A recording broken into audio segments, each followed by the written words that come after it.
13 juillet 1944. L'offensive est un tel succès que nous nous retrouvons trop loin du front. Nous partons pour Mikountani. C'est lors de ce transfert que survient la mort de Maurice de Seine. Juste après son départ, on le voit réapparaître avec son yak fumant.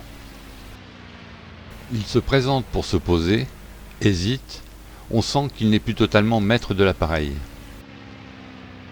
Peut-être est-il intoxiqué par les fumées. Puis il remonte. Pour sauter ? Non, l'avion tombe comme une pierre et percute.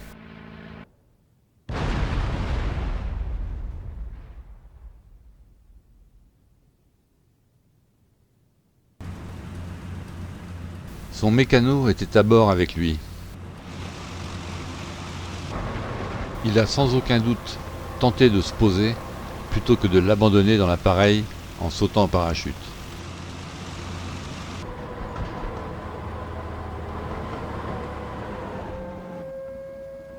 Ce départ vers Mikountani devient funèbre. C'est sans doute la perte qui nous marque le plus.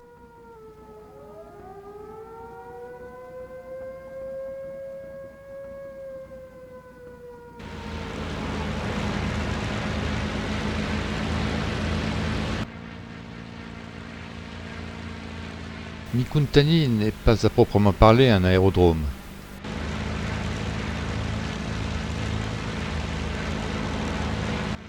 C'est tout au plus une prairie mal dégrossie.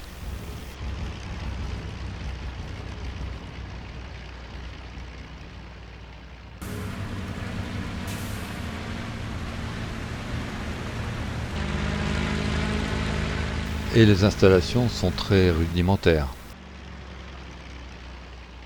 Mais nous sommes tout près de la ligne de front. Toutefois, comme nous n'avons pas reçu d'essence, nos yaks vont s'y ennuyer autant que nous.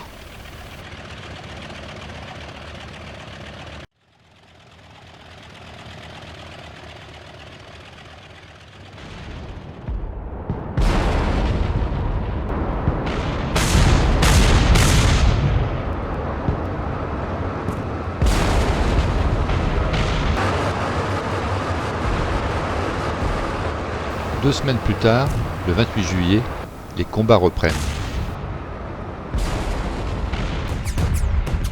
Ce sont des missions de couverture des unités russes qui traversent le Niémen. Rien à signaler à part la flaque qui nous éprouve.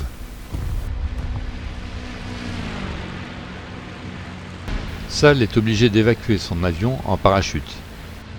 Et c'est Depange qui ira le chercher avec l'U-2.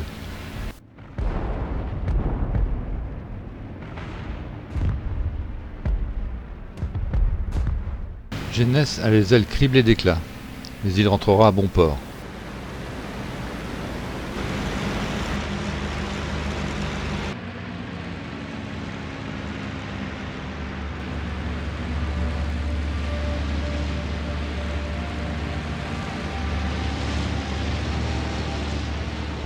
Le 29 juillet, nous nous posons à Alitous, sur les rives du Niémen. Nous partageons l'aérodrome avec une escadrille de LA.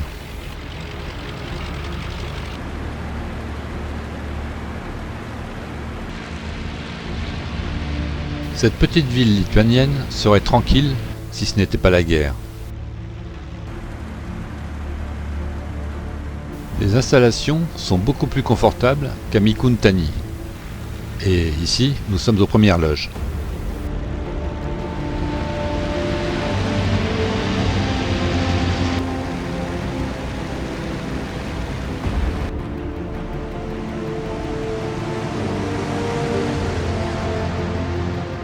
En patrouille vers Mariannpol, nous ne faisons que poursuivre en vain des Focke-Wulf.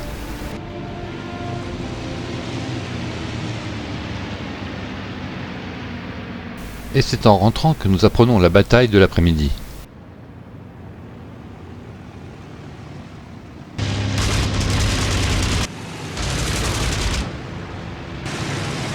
André a remporté une victoire.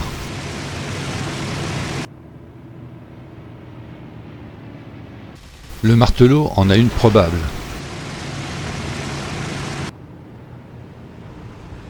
Quant à Taburet, il s'en est sorti de justesse.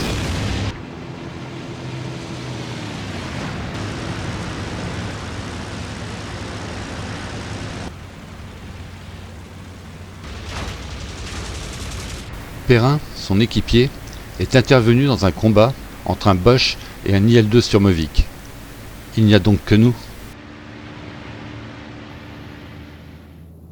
Il est 9 h du soir, le repas s'achève quand nous entendons des bruits de moteur. Des Boches ? Non, la DCA reste silencieuse.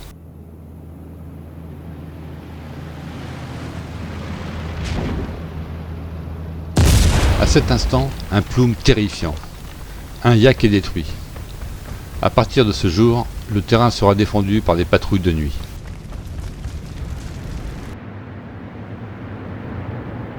On parle d'une contre-attaque des Allemands. Apparemment, ça chauffe sur le front, si on en croit les Sturmovik, qui passent au-dessus de nos têtes par centaines.